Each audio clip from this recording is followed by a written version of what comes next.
This right here is the Google Pixel 9, and this right here is the Google Pixel 9 Pro XL. I've already made a little unboxing and review of the Pixel 9, but I've reboxed this whole thing so we can experience these two phones together. So let's get right into it. First up, let's go ahead and take the Pixel 9 out of the box. Boom. Pow. We got the manual, a SIM card ejector tool, the phone itself, and a USB Type-C charging cable. No adapter, nothing else. Slim box, slim phone. On to the next one. Time for the big boy. Boom. Let's get it.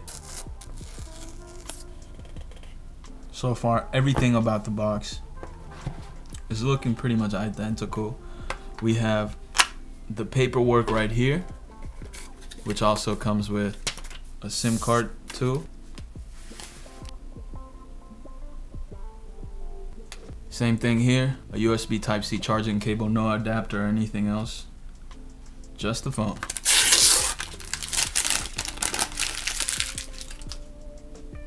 Here we have the Pixel 9 Pro XL. Let's go ahead and try to power this on. It's already smudged up, but here we go.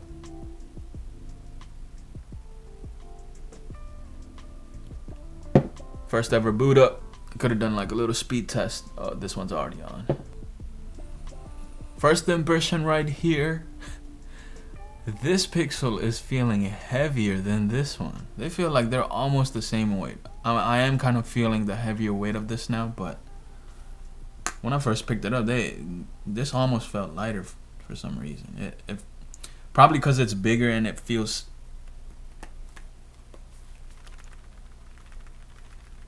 Yeah, something about this felt more hollow, and I'm hypothesizing that it's due to the sheer size of this phone. It's, you know, just a little more expanded than this one, so there might be more space for parts to move around in here. With the telephoto camera, I suppose it's a bigger piece moving, so this one, you can definitely hear it.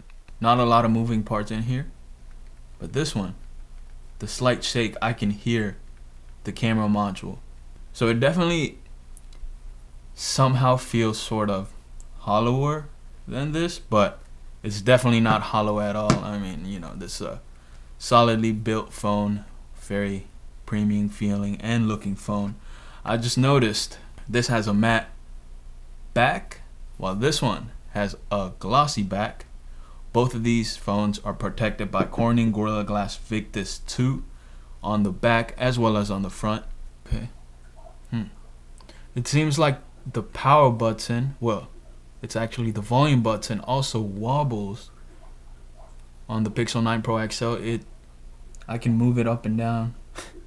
Makes it feel less expensive. While on the Pixel 9, everything is just densely compact. Nothing feels loose or cheap. I also do want to point out the power button rocks up and down on the 9 Pro XL, while on the 9 it is solid as a rock. So yeah, I don't know if this wobbly volume button is just with my Pixel, but let me know if your Pixel volume rocker also slightly wobbles. 6.8 inch, 6.3 inch. This is already a pretty big display, and this one is even bigger. The Pixel 9 Pro XL is quite reminiscent to my daily driver at the moment, which I will be switching from. Just got done setting this up, and the Pixel 9 is also done. On the first boot ups, we do get different wallpapers on these phones. As you can see, this matches the color of the phone, and same goes for the Pixel 9 Pro XL. There are a couple of things that I look forward to testing out on the Pixel, like the graphics in Call of Duty Warzone, because they both have Google's Tensor G4 processor. I'm interested in seeing how the Pixel 9 Pro XL performs in Call of Duty Warzone compared to the Pixel 9, because on the Pixel 9 I was able to achieve the medium settings on the graphics.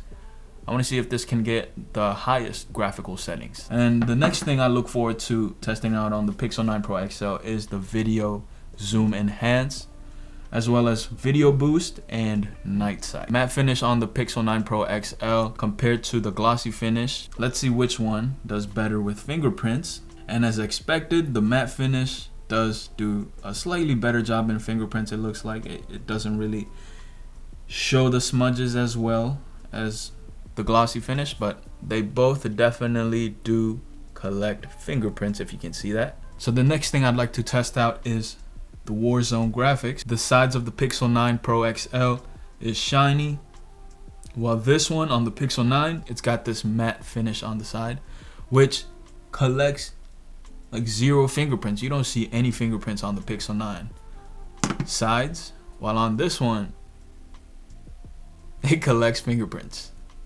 It's a fingerprint magnet. Also on the camera module, we do get a third telephoto camera on the Pixel 9 Pro XL. That's also something I'm looking forward to. And I see there's like a, I don't know if this is a LiDAR scanner, but it could be like the thermometer. I heard somewhere this phone has a thermometer. I think that's what it is. I will also be checking that out. Well, let's actually check that out right now. So I do want to see how this thermometer, built-in thermometer is on the Pixel 9 Pro XL. Let's measure my temperature. Okay, so it looks like I have to actually be pressing up against whatever I'm measuring the temperature of. Alright, so let's check the temperature of the Pixel 9. 78.2 degrees Fahrenheit. It looks like you will have to be placing this on whatever you're scanning, so you might have issues of, you know, accidentally scratching the camera module. So we also have different types of material to choose from. So there's food, beverage, cast iron, ceramic, glass, matte metal, shiny metal, plastic and rubber, fabric, wood, walls, and windows. Alright, next is the telephoto lens. Both of these phones have the same cameras on them except for the telephoto lens. So there's a 50 megapixel wide camera and a 48 megapixel telephoto camera on the Pixel 9. And we have a 50 megapixel wide camera, a 48 megapixel telephoto camera, and another 48 megapixel ultra wide angle camera. Over there I have my water bottle. I'm going to zoom all the way max 30 times on the Pixel 9 Pro XL. Now let's do the max zoom on the Pixel 9, which is going to be 8x. And comparing the 8x to the 30x zoom photo, you can tell the 30x has slightly more detail compared to the 8x on the Pixel 9. Now I'll be taking an 8x zoom photo just like on the Pixel 9. Let's see how this does. The picture on the 9 Pro XL should be better, but we will see about that. Alright, taking this photo in 8x on the Pixel 9 Pro XL. On the 8x zoom, the Pixel 9 Pro XL definitely has captured more detail and clarity than the Pixel 9. That's good to see. Alright, so I have a book over there on my desk. I have this Pixel set to 50 megapixels, zoomed in all the way 30x. Taking this picture, and gotta be super steady here. Boom. Let's check out the Pixel 9. It's got an update. It's updating. Okay, on the Pixel 9, you quite literally cannot read any of the texts, almost any of the text on the Pixel 9, while on the 9 Pro XL you can read what it's saying. So yeah, so the telephoto camera definitely works and takes a much better zoom photo than the Pixel 9. First, let's do Pixel 9. And this phone is weighing in at 199 grams. Let's check out the Pixel 9 Pro XL. And this phone is coming in at 221 grams. Lastly, we're going to download Call of Duty Warzone and see if we can achieve a higher graphical setting. On the Pixel 9, the highest visual setting is medium. Hopefully you can see that, but you'll see it. And on the Pixel 9 Pro XL, the highest graphical setting this phone is able to achieve is the exact same as the Pixel 9, which is medium. So with that being said, I don't know if I would consider these flagship performance, because my 2-year-old daily driver is capable of achieving the max highest settings on all of the settings available on Call of Duty Warzone. So I'm not disappointed and I'm not surprised, but Yeah, so that's what we can achieve. Should I do a speaker comparison? Let's do a quick speaker comparison while we're at it. First up's the Pixel 9 full volume.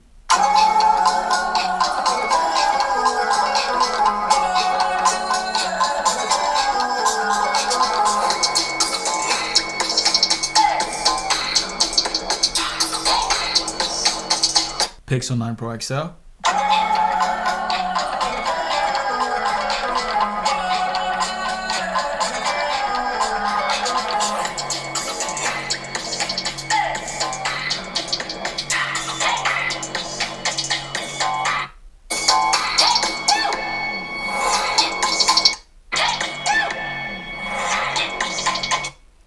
First impressions, you will be disappointed. I am kind of disappointed. The speakers on the Pixel 9 sounds louder. Pixel 9.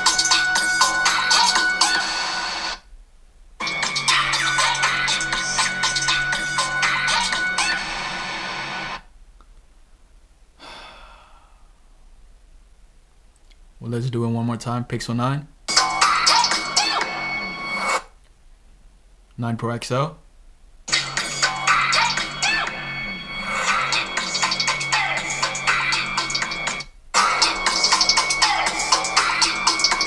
All right, I'm just gonna end this here.